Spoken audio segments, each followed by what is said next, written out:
தமிழக அரசு பணிக்கான தேர்வு வெற்றி பெற இன்றே சேருங்கள். Kasi school of IAS studies, Pandiarajapuram, Vadipatti taluk, Madurai district. Cell 9942284095.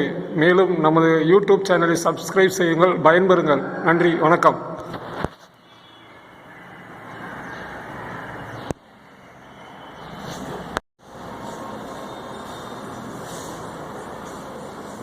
அனைவருக்கும் வணக்கம். நம்ம டிஎன்பிஎஸ்சி, டிஇடி, எஸ்ஐ தேர்வுகளுக்காக படிச்சுட்டு இருக்கோம். ஸோ ஒவ்வொரு நாளும் நான் ஒவ்வொரு சப்ஜெக்டில் இருந்து நான் கேள்விகள் சொல்லிக்கிட்டு இருக்கோம். எப்படி படிக்கணும், எப்படி கொஸ்டின்ஸ்லாம் நம்ம கேட்பாங்க அப்படின்னா ஃபுல்லாக சொல்லிகிட்டு இருக்கோம். ஸோ இன்றைக்கி எஸ்ஐ எக்ஸாமுக்கு நம்ம கொஞ்சம் முக்கியத்துவம் கொடுத்து கொஞ்சம் எப்படி படிக்கணும், கேள்விகள்லாம் எப்படி அட்டன் பண்ணணும். ஏன்னா நம்ம எஸ்ஐ எக்ஸாம் 140 கொஸ்டின்ஸ் அப்படின்ற போது நமக்கு GK 80 mark, reasoning aptitude 60 mark. So மொத்தம் 140 கொஸ்டின்ஸ்க்கு நம்ம 70 மார்க் கொடுக்குறாங்க. அந்த 70 மார்க்குக்கு நம்ம எப்படி ஆன்சர் பண்ணணும் அப்படின்றது கண்டிப்பாக நம்ம கொஞ்சம் ஃபஸ்ட்டு நம்ம கொஞ்சம் தெளிவாக திங்க் பண்ணணும், சிந்திச்சு தான் நம்ம எதையுமே செயல்படணும். சிந்திச்சு அதுக்கு கரெக்டாக பிளானிங் பண்ணி அந்த பிளானிங்கை சக்ஸஸ் பண்ணுற மாதிரி நம்ம எண்ணங்கள், நம்மளோட செயல்பாடு இருக்கணும். அப்போ தான் எதுலையுமே ஒரு வெற்றி பெற முடியும். சும்மா பேருக்கு ஏனோ தானோ அப்படின்னு நம்மளாம் முயற்சி பண்ணோம்னா கண்டிப்பாக வெற்றி பெற முடியாது. கரெக்டாக ஒரு இலக்கு அப்படின்னா ஃபஸ்ட்டு இலக்கை நிர்ணயிக்கணும்.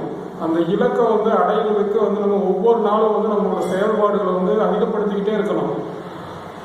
சராசரியாக இருக்க காரணம் நேற்று ஒரு 50%, இன்னைக்கு ஒரு 60%, நாளைக்கு ஒரு 70% அப்படின்னு சொல்லி நம்மளோட இலக்கை அதிகரிச்சுக்கிட்டே இருக்கணும். இலக்கோட செயல்பாடுகள், இலக்கு கரெக்டாக இருக்கும். இலக்கு எஸ்ஐ எக்ஸாம் எப்படி சக்ஸஸ் பண்ணணும் அப்படின்றத நம்ம ஒரு இலக்காக நம்ம எடுத்துக்கிறோம். எஸ்ஐ எக்ஸாம் சக்ஸஸ் பண்ணிட்டு வேலைக்கு ஜாயின் பண்ணணும்.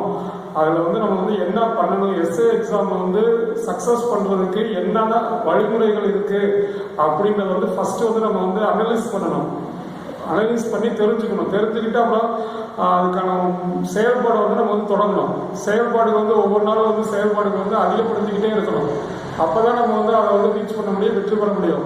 ஏன்னா செயல்பாடுகளை ஆரம்பிச்சுட்டு அதை தொய்வோ பின்வாங்குதலோ இல்லை குறைவாகவோ இருந்தால் நம்ம வெற்றி அடைய முடியாது. ஒரு செயல் ஆரம்பிச்சிட்டோம் அப்படின்னா அதோட வளர்ச்சி தான் இருக்கணும். அடுத்தடுத்து கொஞ்சம் நம்ம இன்க்ரீஸ் ஆகிட்டே தான் இருக்கணும். கொஞ்சம் கொஞ்சமாக நம்ம அந்த இலக்கை வெற்றி பெறுவதற்கு, இலக்கை அடைவதற்கு நம்ம எவ்வளோ ஹார்ட் ஒர்க் பண்ணணும் அதை நம்ம செய்யணும். அப்போ தான் நம்ம வெற்றி பெற முடியும். ஏன்னா எஸ்ஏ எக்ஸாம் அப்படின்றது இன்னைக்கு ஒரு சாதாரண எக்ஸாம் கிடையாது. அது எவ்வளோ பவர்ஃபுல்லான ஒரு போஸ்ட், ஒரு ஸ்டேஷனுக்கு ஒரு எஸ்ஐ அப்படின்றது நமக்கு ஒரு கொஞ்சம் போலீஸ் அப்படின்றது காட்டில் அதுக்கடுத்த ஸ்டேஜில் உள்ள ஒரு ஆஃபீஸர் போஸ்ட் அப்படின்றதுக்கு நம்ம டிகிரி ஸ்டாண்டர்ட் குவாலிஃபிகேஷனாக வச்சு நம்ம அதுக்கான வேலைகள் நமக்கு உங்களுக்கு என்னென்ன ஒர்க் அப்படின்றத ட்ரைனிங்கில் நமக்கு சொல்லுவாங்க. ஸோ அதை நமக்கு அதோட தொடர்பான வேலைகள், செயல்பாடுகளை நம்ம அடுத்தடுத்து நம்ம ட்ரைனிங் ப்ளஸ் நம்ம வேலைகளை பற்றி தெரிஞ்சுக்கலாம். அதுக்கு முன்னாடி அந்த எக்ஸாமுக்கு நம்ம அந்த வேலைக்கு நம்ம செலக்ட் ஆகிறதுக்கு என்னென்ன நாலேஜ் நமக்கு இருக்கணும், எப்படிப்பட்ட நாலேஜ்லாம் இருக்கணும், எந்தெந்த நாலேஜ் இருந்தால் நம்ம சக்ஸஸ் பண்ண முடியும், தேர்வு வெற்றி பெற முடியும் அப்படின்ற சோதிக்கிற மாதிரி நமக்கு தேர்வுகள் ஃபஸ்ட்டு எழுத்து தேர்வு, அதுக்கடுத்து உடல் தகுதி தேர்வு, அப்புறம் நேர்முக தேர்வு. எஸ்ஏ எக்ஸாமில் ஃபஸ்ட்டு எழுத்து தேர்வு, அந்த எழுத்து தேர்வில் செலக்ட் ஆகிறவங்களுக்கு உடல் தகுதி தேர்வு மற்றும் அடுத்து மூன்றாவது நமக்கு நேர்முக தேர்வு அப்படின்னு 3 முறையில் நமக்கு தேர்வுகள் வச்சு அந்த இடத்துல நம்மளோட திறமைகள்லாம் சோதிச்சு நல்ல திறமையானவங்களுக்கு வேலை வாய்ப்புகளை உருவாக்கி தராங்க. ஸோ அதுதான் நம்ம நம்ம இந்த எஸ்ஐ எக்ஸாமுக்கு எழுத்து தேர்வுக்கு நம்ம எப்படி தயார் பண்ணணும், எப்படி தயாராகணும் அப்படின்றத இன்னைக்கு நான் சொல்லலாம். ஏன்னா ஏற்கனவே ஆல்ரெடி ப்ரிப்பேர் பண்ணவங்களுக்கு, ஆல்ரெடி எக்ஸாம் வரைக்கும் போயிட்டு இன்டர்வியூ வரைக்கும் போயிட்டு ப்ரிப்பேர் பண்ணிக்கிட்டு இருக்கவங்களுக்கு இது சாதாரணமாக தெரியும். ஒரு புதுசாக இப்போ தான் எஸ்ஐ எக்ஸாமுக்கு முதலாக நான் எழுத போகிறேன், முதலாக நான் ட்ரை பண்ணுறேன் அப்படிங்கிறவங்களுக்கு இது கொஞ்சம் ஒரு யூஸ்ஃபுல்லாக இருக்கிற மாதிரி இருக்கும். ஏன்னா ஒருத்தவங்க ஒரு கிராமப்புறத்துல எல்லாம் இன்னும் விழிப்புணர்வு ஏற்படல அப்படின்னா எக்ஸாமுக்கு அப்ளிகேஷன் போடுவாங்க. ஆனால் அதற்காக உட்காந்து படிக்கிறதோ அதற்காக கரெக்டான ஒரு முறையை யாரும் பயன்படுத்துறது கிடையாது. அப்ளிகேஷன் போடுறது மட்டும்தான், அதுக்கடுத்து எக்ஸாம் அன்னைக்கு தேர்வு எழுதுறது மட்டும்தான். அப்படிதான் இருக்கு இன்னும் கிராமப்புறத்தில் இன்னும் விழிப்புணர்வு ஏற்படுத்த முடியல. விழிப்புணர்வு அந்த எக்ஸாமுக்கு எப்படி படிக்கணும், எவ்வளோ பேர் படிக்கிறாங்க, எதெல்லாம் நம்ம படித்து நம்ம எக்ஸாமை சக்ஸஸ் பண்ணணும் அப்படின்லாம் அவங்களுக்கு தெரியாமல் அப்படியே சாதாரணமாக எடுத்துக்கிறாங்க. எதையுமே அப்ளிகேஷன் போட்டாலே வேலை கிடைச்ச மாதிரி தான் 50% மனநிலைகளில் மனிதர்கள் இல்லிட்ரேட்டாக அறியாமையில் இருக்காங்க. அப்ளிகேஷன் போட்டோமே நமக்கு வேலை கிடைச்சிரும் அப்படின்ற மாதிரி இருக்காங்க. அப்ளிகேஷன் போட்டு எக்ஸாமுக்கு தான் வேலை கிடைச்சிரும் அப்படி அளவுக்கு இருக்காங்க. எக்ஸாம் பக்கத்தில் ஒரு வாரம் படித்தா நம்ம ஒரு கொஸ்டின் பேப்பர் 2 கொஸ்டின் பேப்பர் படித்தா அதில் வச்சு நம்ம ஆன்சர் பண்ணிடலாம், வேலை கிடைச்சிடும் அப்படின்ற அளவுக்குலாம் இன்னும் இன்னோசென்ட்டாக கிராமப்புறத்தில் இருந்துக்கிட்டு இருக்காங்க. ஸோ அவங்கெல்லாம் கொஞ்சம் நல்லா கரெக்டாக முயற்சி பண்ணணும், உண்மையாக ட்ரை பண்ணணும் அப்படின்றதுக்காக நானும் ஒரு கிராமப்புறத்தோட தொடர்புடைய ஒரு செயல்பாடுகளோட நான் இந்த கோச்சிங் சென்டரில் வச்சு நம்ம இப்போ நான் பயணிச்சுட்டு இது மாதிரி இன்ஃபர்மேஷன் நான் சொல்லிக்கிட்டு இருக்கேன். ஸோ அதனால் கிராமப்புறத்தில் இருக்கிறவங்களுக்கும் ப்ளஸ் நகர்ப்புறத்தில் இருக்கிறவங்க எஸ்ஐக்கு முதலாக நான் ப்ரிப்பேர் பண்ண போகிறேன் அப்படின்றது அவங்களுக்கு ஒரு சின்ன சிம்பிளான எப்படி நம்ம கரெக்டான ஒரு வே எப்படி போனால் நம்ம சக்ஸஸ் பண்ண முடியும் அப்படின்றத நம்ம ஒரு ஸ்ட்ராட்டஜியாக உருவாக்கிட்டு கரெக்டாக டேஸ் பிளானிங் அப்படின்ற மாதிரி நம்ம உருவாக்கி அந்த டேஸ் ஒவ்வொரு நாளும் அந்த பிளானை கரெக்டாக நம்ம முடிக்கணும். ஏன்னா ஒரு வீடு கட்டுறோம் அப்படின்னா ஒவ்வொரு நாளைக்கும் ஒவ்வொரு வேலை பார்க்குற மாதிரி தான் நம்ம ஒரு எக்ஸாமுக்கு நம்ம தயாராகும் போது ஒவ்வொரு நாளும் ஒவ்வொரு சப்ஜெக்ட் நம்ம கரெக்டாக படிச்சுட்டு போகணும். கரெக்டாக சிஸ்டமேட்டிக்காக தெளிவாக நம்ம படிச்சுட்டு போகணும். தெளிவாக நம்ம படித்து போனால் தான் நம்ம தேர்வில் வெற்றி பெற முடியும். ஸோ அதனால் நம்ம எக்ஸாம் பேட்டர்ன் ஆல்ரெடி நிறையா நான் சிம்பிளாக சொல்லியிருக்கேன். ப்ளஸ் இருந்தாலும் எல்லா பேர்த்துக்கும் கரெக்டாக தெரியும். இதனால் நம்ம ஒரு செய்தியை சொல்றதுக்காக எக்ஸாம் பேட்டர்ன் நமக்கு 140 கொஸ்டின்ஸ் மொத்தம் 140 வினாக்கள் இருக்கும். அந்த 140 வினாக்களுக்கு ஒரு வினாக்களுக்கு அரை மதிப்பெண். ஸோ 140 இந்த அரை மொத்தம் 70 மதிப்பெண்கள் நம்ம எழுத்து தேர்வுக்கு 70 மதிப்பெண்கள். அதில் 80 வினாக்கள் பொது அறிவை சோதிக்கிற மாதிரி இருக்கும். 80 வினாக்களுக்கு 80 இந்த அரை 40 மதிப்பெண்கள் பொது அறிவு. அதே மாதிரி உளவியல் சைக்காலஜி அதில் நமக்கு 60 வினாக்களில் ஒரு வினாவுக்கு அரை மதிப்பெண் 30 மதிப்பெண்கள். ஸோ 40 + 30 மொத்தம் 70 மதிப்பெண்கள் நம்ம ஒரு எழுத்து தேர்வுக்கு நமக்கு கொடுக்குறாங்க. அந்த எழுத்து தேர்வில் 70ல் நம்ம கண்டிப்பாக ஒரு 55 மார்க்காவது நம்ம எடுக்கணும். 50 to 55 எடுத்தால் தான் நம்ம செலக்ட் ஆகிறதுக்கு வாய்ப்பு இருக்கு. 55க்கு மேலேனா உறுதியாக நமக்கு கிடைக்கிறதுக்கு வாய்ப்பு இருக்கு. 50 to 55னா கிடைக்கிறதுக்கு வாய்ப்பு இருக்கு. 50 கம்மியாக எடுத்தோம் அப்படின்னா நமக்கு கிடைக்கிறதுக்கு வாய்ப்பு இருக்காது. ஸோ அதனால 50 அப்படின்னாலே 140க்கு 100 கொஸ்டின் அடித்தா நமக்கு 50 140 கொஸ்டினுக்கு 100 கொஸ்டினுக்கு ஆன்சர் பண்ணாவே நமக்கு கிடைக்கிறது கஷ்டம். 110 to 120 இந்த மாதிரி நம்ம ஆன்சர் பண்ணாதான் 120 நாள் ஆன்சர் பண்ணாதான் நம்ம கண்டிப்பாக தேர்வில் வெற்றி பெறுவதற்கு வாய்ப்பு இருக்கும். 120 அப்படின்றது கண்டிப்பாக எஸ்ஐ எக்ஸாம் ஆன்சர் பண்ணிடலாம், கண்டிப்பாக எடுத்துடலாம். ஏன்னா ஜிகேன்றது எஸ்ஐ அளவுக்கு டிஎன்பிஎஸ்சியில் ரொம்ப டீப்பாக கேட்குற மாதிரி இல்லாமல் இது டிகிரி ஸ்டாண்டர்ட் அப்படின்றது இருந்தாலும் அவன் கேள்வி ஒரு மீடியமாக தான் இருக்கும், ஒரு எளிமையாக தான் இருக்கும். அட்லீஸ்ட் 10th குரூப் 4 டேஸோட கொஞ்சம் அடுத்த ஸ்டேஜில் இருக்கிற மாதிரி அப்ஜெக்டிவ்ல ஒன் வேர்டுக்கு ஆன்சர் பண்ணுற மாதிரி தான் இருக்கும். ஏன்னா ஒன் வேர்ட் டைப்பாக தான் இங்கே இருக்கும். ஏன்னா அசர்ஷன், ரீசன்ஸ் இந்த மாதிரி ஸ்டேட்மெண்ட்ஸு, ஒரு ஸ்டேட்மெண்ட் 4 ஸ்டேட்மெண்ட் கொடுத்து எந்தெந்த ஸ்டேட்மெண்ட் கரெக்டு அப்படின்ற கொஸ்டினோ இல்லை நமக்கு அனாலிசிஸ் பண்ணி கொஸ்டின்ஸோ நமக்கு கேள்விகள் கேட்க போகிறது கிடையாது. எல்லாமே டைரக்ட் கொஸ்டின்ஸ் மாதிரி தான் நமக்கு ஜிகே இருக்கும். டைரக்ட் கொஸ்டின்ஸ் அப்படியே ஒரு கொஸ்டின்ஸ்க்கு ஒரு ஆன்சர் அந்த மாதிரி தான் நமக்கு கொஸ்டின்ஸ் கேட்குறாங்க. ஸோ அப்படின்னும் போது ஜிகேல 80க்கு கண்டிப்பாக 70 கொஸ்டின்ஸ் ஆன்சர் பண்ணிடலாம். உறுதியாக கன்ஃபார்மாக 70 கொஸ்டின்ஸ் ஆன்சர் பண்ணிடலாம். அதே மாதிரி அரித்மெட்டிக்ல 50 கொஸ்டின்ஸ் ஆன்சர் பண்ணிடலாம். 50 கொஸ்டின்ஸ் நம்ம ஆப்டிடியூட், ரீசனிங், உளவியல்ல 60க்கு 50 கொஸ்டின்ஸ். ஆனால் இது டைம் மேனேஜ்மெண்ட்ஸ் தான் நம்ம ரொம்ப முக்கியமாக இருக்கும். டைம் மேனேஜ்மெண்ட்ஸ் அப்படின்றது கண்டிப்பாக ரீசனிங் பொறுத்தவரை நம்ம மேத்தமெட்டிக்ஸ் ரிலேட்டடாக தான் இருக்கும். ஆனால் மேத்தமெட்டிக்ஸ்க்கு ரொம்ப அதிகமாக இம்பார்ட்டன்ட் கொடுக்கறது வாய்ப்பு ரொம்ப கம்மியாக இருக்கு. ஏன்னா இப்போ டிஎன்பிசியில் கேட்குற மாதிரியோ இல்லை பேங்கிங் எக்ஸாமில் கேட்குற மாதிரியோ மேத்தமெட்டிக்ஸ் உள்ள டெப்த் டெப்த்தாவோ வந்து டீப்பாவோ வந்து ரொம்ப தெளிவு அவங்க கேட்கறது கிடையாது. மேலோட்டமா நம்ம உளவியல் அப்படின்ற மாதிரி தான். உளவியல் ஏன்னா இது வந்து அரித்மெட்டிக் கிடையாது, மேத்தமெட்டிக்ஸ், ரீசனிங், சைக்காலஜி நம்ம நுண்ணறிவு சோதனை. நம்ம அந்த கேள்வியை பார்த்தே ஆன்சர் பண்ற மாதிரி தான் நுண்ணறிவு அப்படின்றது. சைக்காலஜி அப்படின்றது நம்ம வந்து மேத்தமெட்டிக்கல் ஃபார்முலா பயன்படுத்தாம நம்ம அந்த கேள்வியை கொஸ்டினை புரிஞ்சே ஆன்சர் பண்றது. அந்த கொஸ்டினை படிச்சு அந்த கொஸ்டின்லேயே நமக்கு வந்து படித்தோம்னா ஆன்சர் பண்ணுற அளவுக்கு நமக்கு வந்து அங்கே ஆன்சர் வந்து நம்ம நுண்ணறிவை வந்து நம்ம வந்து பயன்படுத்துகிறோம்னா அதுக்கு ஆன்சர் கண்டுபிடிச்சிருக்கோம். அதே சைக்காலஜி. ஸோ வந்து நம்ம வந்து சைக்காலஜிக்கு வந்து நம்மளோட நுண்ணறிவு சோதனை, நுண்ணறிவை வந்து வளர்க்குறதுக்கு ப்ராக்டிஸ் பண்ணுறது வந்து ப்ரீவியஸ் கொஸ்டின் பேப்பர், அந்த பழைய மாதிரி வினாத்தாளில் இருக்கக்கூடிய கேள்விகளை வந்து நம்ம வந்து ஓரளவு நல்லா தெளிவாக புரிஞ்சு ஃபாஸ்ட்டாக நம்ம ஆன்சர் பண்ணுற அளவுக்கு நம்ம வந்து ப்ரிப்பேர் பண்ணோம்னா வந்து உளவியல் வந்து கண்டிப்பாக வந்து ஈஸியாக ஆன்சர் பண்ணிடலாம். ஏன்னா உளவியல் வந்து நமக்கு வந்து மேத்தமெட்டிக்ஸ் ரிலேட்டடாக இருக்கும். ஆனால் எஸ்ஐ எக்ஸாம் அப்படின்றது வந்து மேத்தமெட்டிக்ஸ் ரிலேட்டடாக வந்து அதிகபட்சம் ஃபார்முலா யூஸ் பண்ணிலாம் வந்து கேட்குற மாதிரி இல்லை. ஒரு 5 to 10 கொஸ்டின்ஸை நம்ம வந்து இப்போ 60 கொஸ்டின் ரீசனிங் இருக்கு, 60 கொஸ்டின் உளவியல் இருக்கு. அதில் வந்து கண்டிப்பாக ஒரு 20 கொஸ்டின்ஸாவது நம்ம கேட்டால் கொஞ்சம் நல்லா இருக்கும். ஆனால் இருந்தாலும் வந்து ஒவ்வொரு டைமும் ஒவ்வொரு ட்ரெண்டு வந்து நம்ம சொல்ல முடியாது, எப்படி வேணாலும் கேட்கலாம். அதுக்காக வந்து மேத்தமெட்டிக்ஸும் பார்க்காமவும் இருக்கக்கூடாது. மேத்தமெட்டிக்ஸும் வந்து நமக்கு வந்து 6வது 10வது வரை இருக்கக்கூடிய மேத்தமெட்டிக்ஸ் தெரியும். 11வது 12வது ஜஸ்ட் சிம்பிளான, ஏன்னா 11th 12th வந்து சயின்ஸ், அதாவது நமக்கு வந்து ஃபர்ஸ்ட் குரூப் படிக்கிறவங்களுக்கு மேத்தமெட்டிக்ஸ் இருக்கும், ஆர்ட்ஸ் படிக்கிறவங்களுக்கு வந்து அக்கௌண்டன்சி இருக்கும், ஃபர்ஸ்ட் குரூப் படிக்கிறவங்களுக்கு வந்து நமக்கு வந்து மேத்தமெட்டிக்ஸ் இருக்கும். 11th 12th mathematics.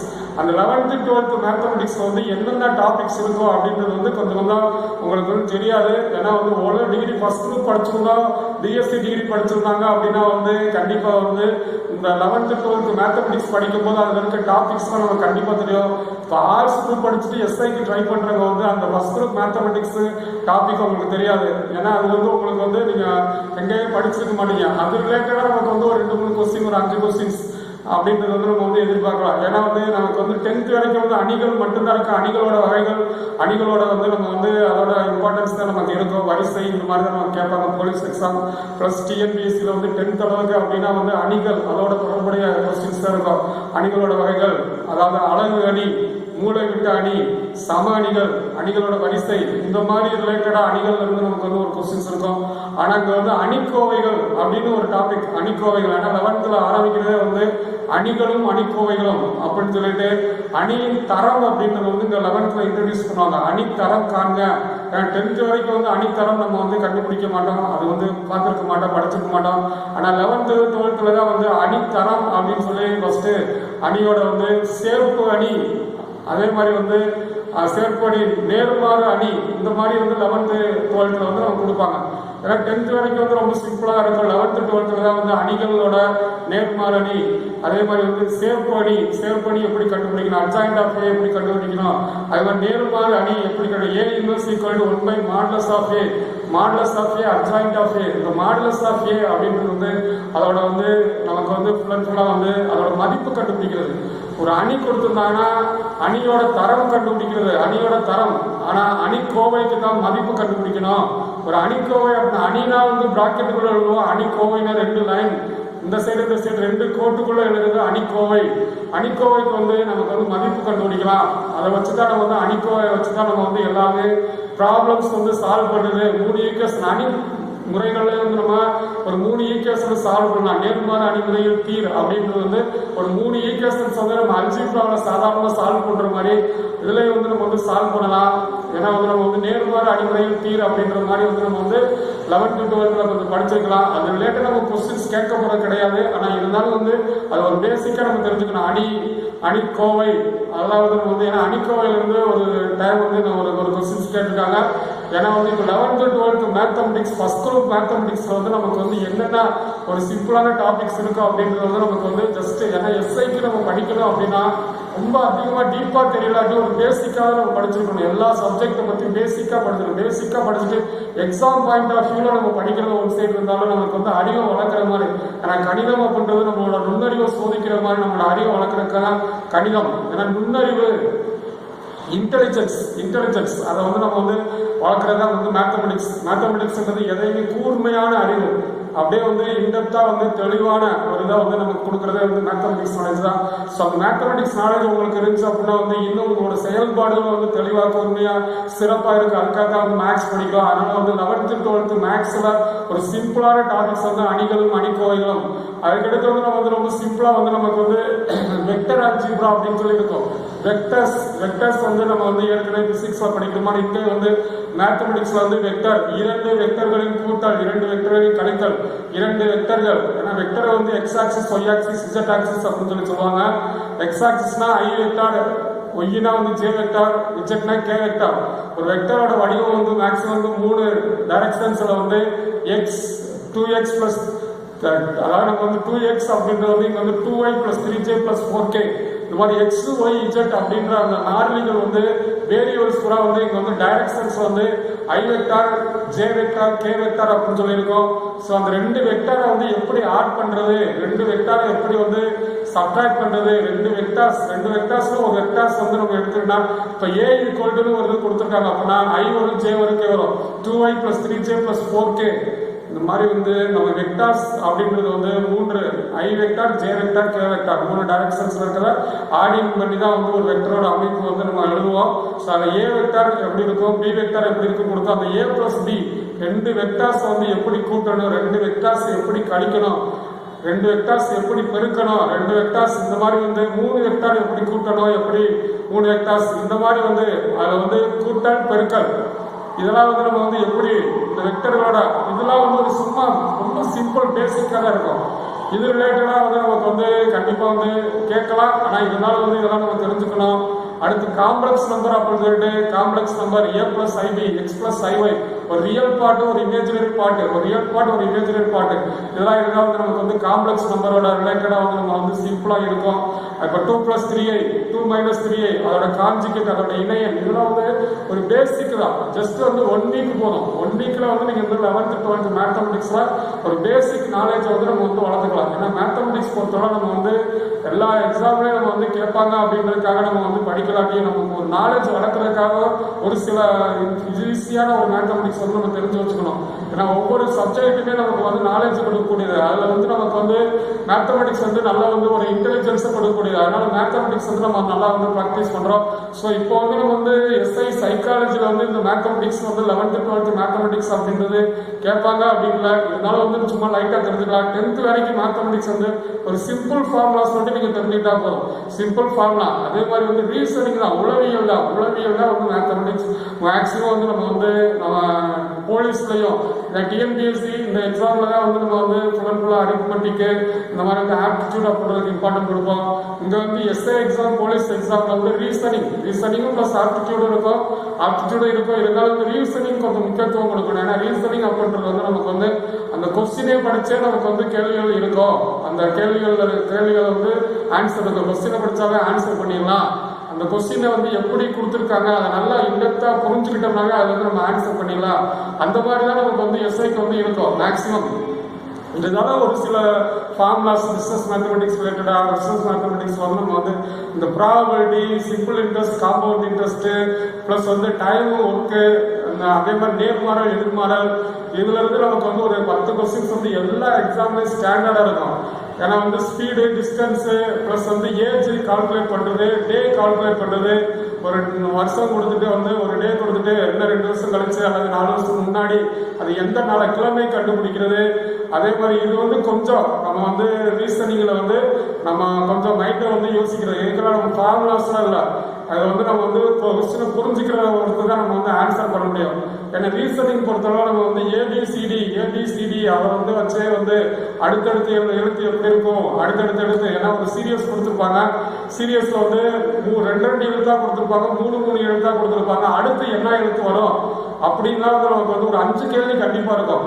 ஏன்னா வந்து நம்ம வந்து ஒரு ஆடு மேன் அவுட் அப்படின்ற மாதிரி ஒரு கொஸ்டின்ஸ் இருக்கும். ப்ளஸ் அதோட வந்து சீரியஸ் அப்படின்றது வந்து அதோட தொடர்ச்சியான எழுத்து என்னென்ன வரும் அப்படின்ற மாதிரி இந்த ஏபிசிடி ரிலேட்டடா அந்த இதில் வந்து நம்ம வந்து நல்லா கரெக்டாக ஏபிசிடியை நல்லா ப்ராக்டிஸ் பண்ணிட்டோம்னா அடுத்தடுத்து எழுத்து எப்படி எங்கெங்க வரும் அப்படின்ற மாதிரி 2 எழுத்தாவும் கொடுத்துருப்பாங்க, 3 எழுத்தாவும் கொடுத்துட்டு இப்போ 3 இது கொடுத்துருப்பாங்க. 4வது என்ன வரும், முதல் எழுத்து பூரா என்னென்ன எழுத்து இருக்கு, எத்தனை எழுத்து விட்டு எழுதியிருக்காங்க, அல்லது அடுத்த எழுத்து எத்தனை எழுத்து விட்டு எழுதியிருக்காங்க, முன்னாடி விட்டு எழுதியிருக்காங்களா, பின்னாடி விட்டு எழுதியிருக்காங்களா, இல்லாட்டி இந்த மாதிரி வந்து ரீசனிங் வந்து இங்கிலீஷ் எழுத்து ரிலேட்டடா கண்டிப்பா வந்து ஒரு 5 கொஸ்டின்ஸ் இருக்கும். அதே மாதிரி நம்பர் ரிலேட்டடா வந்து ஒரு 5 கொஸ்டின். நம்பர்னா வந்து எப்படின்னா அதுலேயே வந்து ஆடுமன் அவுட் மாதிரி கொடுத்துருப்பாங்க.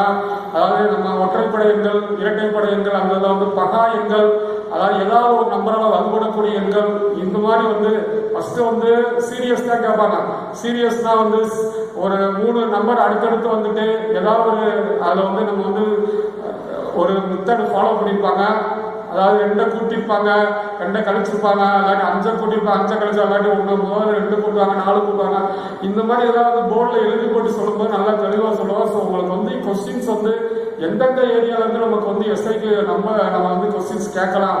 ஏன்னா வந்து ரீசனிங், அரித்மெட்டிக், ஆப்டிடியூட் அப்படின்றது வந்து எஸ்ஐக்கு வந்து 60 கொஸ்டின்ஸ்ல வந்து நமக்கு வந்து ரொம்ப சிம்பிளாக இருக்கும். நம்ம வந்து கஷ்டப்படணும்னு அவசியமே இல்லை. மேத்தமெட்டிக்ஸ் தெரியலையே அப்படிலாம் நீங்க ஃபீல் பண்ணவே தேவையில்லை. மேத்தமெட்டிக்ஸ் நாலேஜ்லேயே நான் மேக்ஸ் படிக்கலையே அப்படிலாம் நீங்க ஃபீல் பண்ண வேணாம். அந்த பேசிக் நாலேஜை வளர்க்கறதுக்கு உங்களுக்கு பேசிக் மேக்ஸ் இருந்தால் போதும். அதுக்கு வந்து நீங்க ப்ரீவியஸ் கொஸ்டின் பேப்பர் மட்டும் நீங்க வந்து திருப்பி நீங்க பார்த்தீங்கன்னா உங்களுக்கு ஒரு அண்டர்ஸ்டாண்டிங், ஒரு ஐடியா கிடைக்கும்.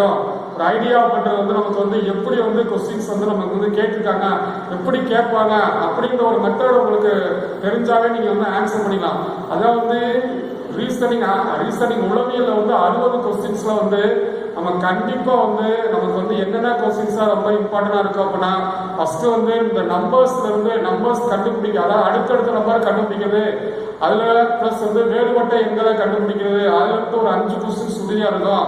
ஏன்னா நம்பர்ஸ் வந்து சீரியஸ்ல வந்து நம்பர் அப்படியே வரிசையா எழுதியிருப்பாங்க. நம்பர் வரிசையா எழுதி இப்போ அடுத்த நம்பர் என்னன்னு கேட்பாங்க. எக்ஸாம்பிள் நான் உங்களுக்கு சொல்றேன், ட்ரை பண்ணுங்க. இப்போ 1, 4, 9, 16, 25 டேஷ்னு கொடுத்துருப்பாங்க.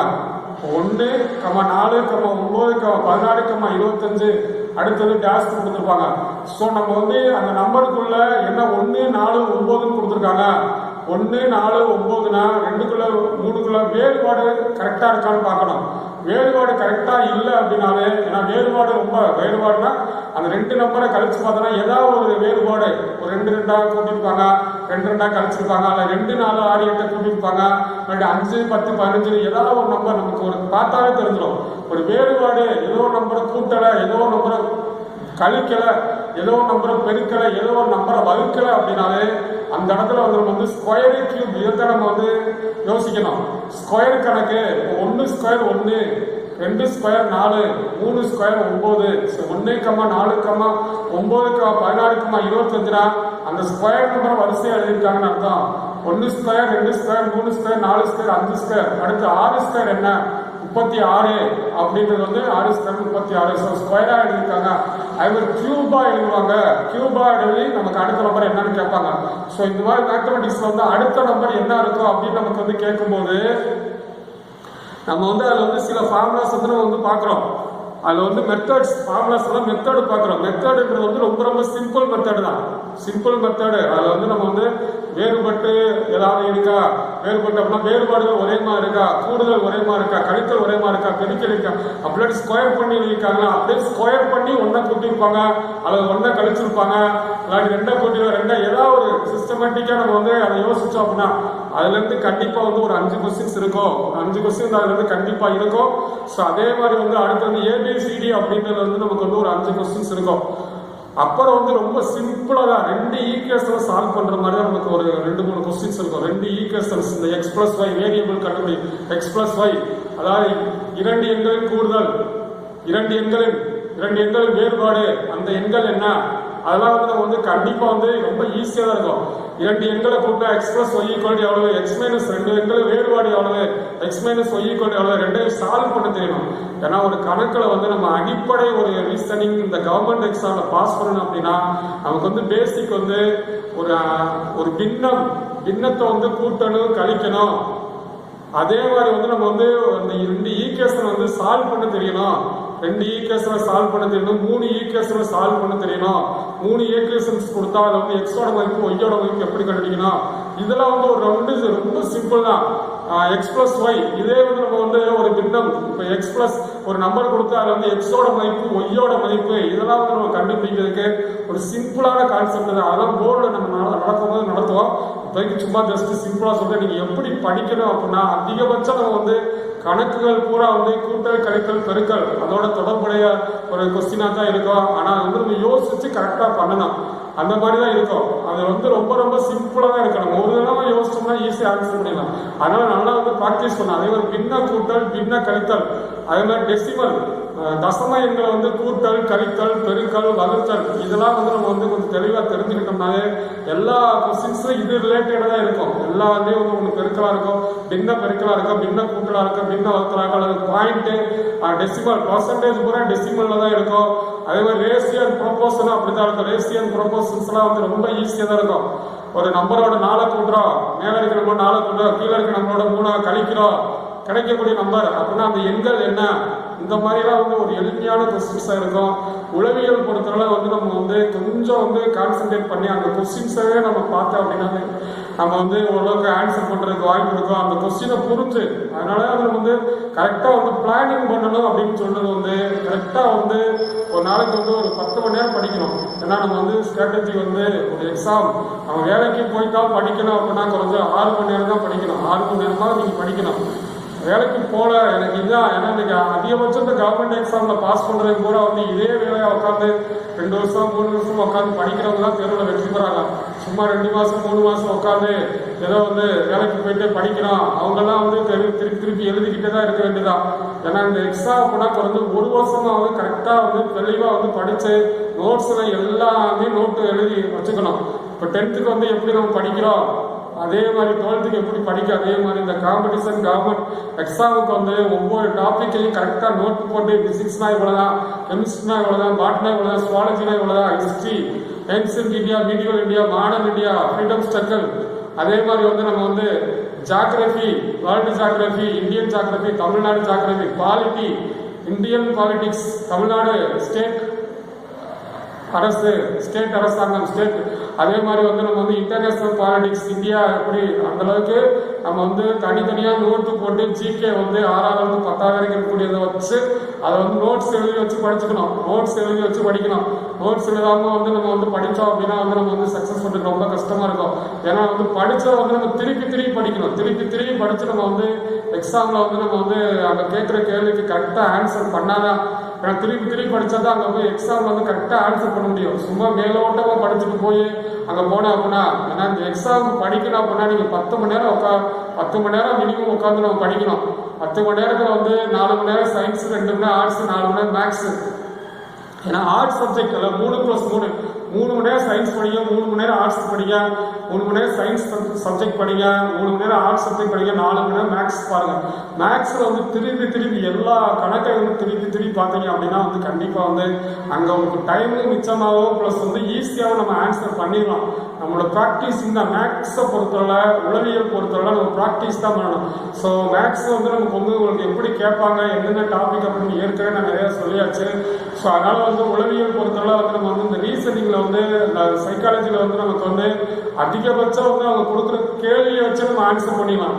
அதில் வந்து எந்தெந்த ஏரியாவிலேருந்து நம்ம கேள்வி கேட்குறாங்க அப்படின்றத நம்ம வந்து சொல்லிக்கிட்டு இருக்கோம். எந்தெந்த ஏரியான்றது வந்து நம்ம வந்து இப்போ ஏற்கனவே வந்து ஒரு 10 கொஸ்டின் வந்து நம்ம வந்து நம்பர்ஸில் வந்து ஒரு 5 கொஸ்டின் கேட்டுருவாங்க. அதே மாதிரி ஏபிசி ரிலேட்டடாக ஒரு 5 கொஸ்டின்ஸ் கேட்டுருவாங்க. அது மாதிரி டேஸ் ரிலேட்டடாக வந்து ஒரு 2-3 கொஸ்டின்ஸ் இருக்கும் முன்னாடி. அதே மாதிரி ஏஜ் கால்குலேட் பண்ணுறது அப்படின்னா அதில் தொடர்பாக ஒரு 5 கொஸ்டின்ஸ் இருக்கும். டேஸ் கால்குலேட் பண்ணுறது முன்னாடி எத்தனை நாள், இன்னும் 3 மாதம் கழிச்சு எத்தனை நாள் வரும், அல்லது போன வருஷத்துல இந்த டேல எந்த நாள் அப்படின்ற மாதிரி ஒரு டே கேட்பாங்க. அதே வருஷம் வயசு கேட்பாங்க. அந்த வயசு ரிலேட்டடா ஒரு 5 கொஸ்டின்ஸ் வந்து நம்ம கண்டிப்பா. ஸோ ஆனால் வந்து ஒரு 15 கொஸ்டின்ஸ் வந்து இந்த ரிலேட்டடாக நம்ம வந்துடும். அப்புறம் வந்து நம்ம வந்து இந்த அல்ஜீப்ரா சம்பந்தப்பட்டு, எண்கள் சம்பந்தப்பட்டு அதோட தொடர்புடைய ஈக்குவேஷன் சால்வ் பண்ணக்கூடிய ஒரு ப்ராப்ளமா வந்து நம்ம வந்து ரொம்ப சிம்பிள் ஈக்குவேஷன் சால்வ் பண்ணக்கூடியதான் வந்து ஒரு 5 கொஸ்டின்ஸ் நம்ம எதிர்பார்க்கலாம். அப்புறம் வந்து ஃப்ராக்ஷன் ரிலேட்டடாக வந்து ஒரு 5 நம்ம வந்து எதிர்பார்க்கலாம். அப்புறம் வந்து இந்த நம்ம வந்து எல்லாமே வந்து இந்த பிசினஸ் மேத்தமெட்டிக்ஸ்ல வந்து ப்ராஃபிட் அண்ட் லாஸ், லாப நட்டம், லாப சதவீதம், நட்ட சதவீதம், அதுல இருந்து கண்டிப்பா 3 கொஸ்டின்ஸ் லாப நட்டம் அப்படின்றது வந்து லாப சதவீதம் கண்டுபிடிக்கணும், நட்ட சதவீதம் கண்டுபிடிக்கணும், விற்ற விலை, வாங்கிய விலை, இதெல்லாம் வந்து எப்படி கண்டுபிடிக்கணும் அப்படின்றது வந்து நமக்கு வந்து ஒரு 3 கொஸ்டின்ஸ் எதிர்பார்க்கலாம். அப்போ நேர்மாறு எதிர்மாறு அப்படின்றது வந்து ஒரு 2 கொஸ்டின்ஸ் எதிர்பார்க்கலாம். அப்புறம் வந்து நம்ம வந்து மேக்ஸிமம் பிஸ்னஸ் மேத்தமெட்டிக்ஸ் தான். பிஸ்னஸ் மேத்தமெட்டிக்ஸ்ல வந்து மென்சுரேஷன்ல தான் வந்து நம்ம வந்து வட்டம், சதுரம், செவ்வகம், நாற்கரம், இந்த மாதிரி வந்து உருளை, கூம்பு, இந்த ரிலேட்டடாக வந்து நம்ம வந்து ஒரு 5 கொஸ்டின்ஸ் நம்ம வந்து அதுல இருந்து எதிர்பார்க்கலாம். ஸோ நமக்கு வந்து நிகழ்தகவு, இந்த புள்ளியியல், இடைநிலை, முகடு, அரித்மெட்டிக் மீன், சராசரி, இந்த மாதிரி கொஸ்டின்ஸ்லாம் நமக்கு வந்து இருக்கும். நிகழ்தகவு ரிலேட்டடாக நமக்கு வந்து கொஸ்டின்ஸ் இருக்கும். இந்த டிக்னாமெட்ரி ரிலேட்டடாக வந்து நம்ம வந்து ஜஸ்ட் சிம்பிளாக வந்து ஒரு 5 கொஸ்டின்ஸ் வந்து நம்ம வந்து எதிர்பார்க்க முடியாது. ஆனால் ஒரு 2 கொஸ்டின்ஸ் அல்லது 3 கொஸ்டின்ஸ் வந்து சிம்பிளாக வந்து நம்ம ஒரு 2 கொஸ்டின்ஸ் உடனே எதிர்பார்க்கலாம் டிக்னாமெட்ரியில இருந்து. அது வந்து ரொம்ப எளிமையாக தான் இருக்கும். நம்ம வந்து ரொம்ப டீப்பாக நம்ம படிக்க தேவையில்லை. ஒரு மேக்ஸிமம் பேசிக் நாலேஜ் இருந்தாலே போதும். பேசிக் நாலேஜ் ப்ளஸ் புக்குக்கு பின்னாடி இருக்க கேள்விகள் அதை மட்டும் நீங்கள் கொஞ்சம் தெளிவாக தெரிஞ்சுக்கிட்டீங்கனாலே வந்து அது ரிலேட்டடாக நம்ம கொஸ்டின்ஸ் கேட்டுக்கிட்டு இருக்காங்க.